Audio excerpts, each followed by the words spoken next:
Assalamu alaikum, my brothers and sisters. How are you? Are you fine? I am Basiru Say from Senegal. Today I'm gonna show you something that is very amazed with Al Badri. A young girl.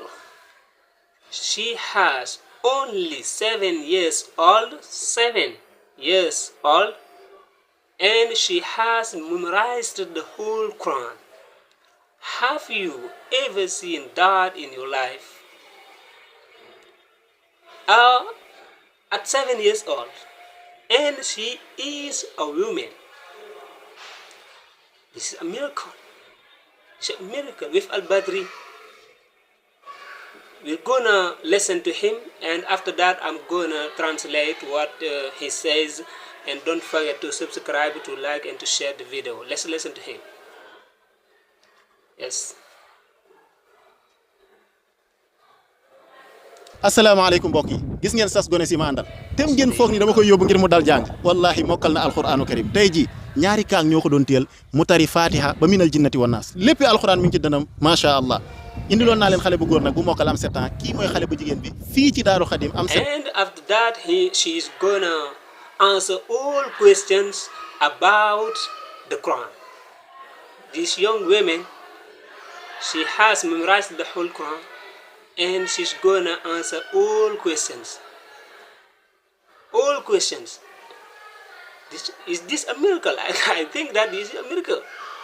And there are so many cases like this here, like this in Senegal.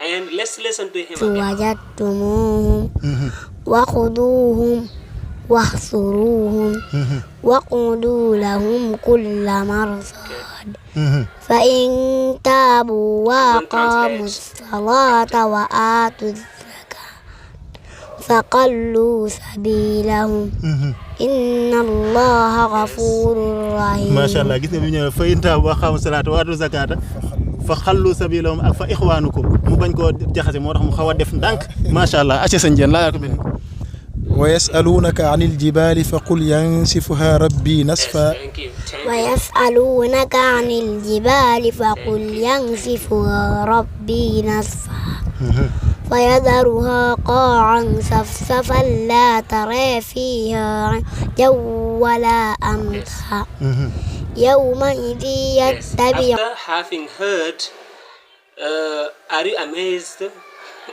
I think that you are amazed.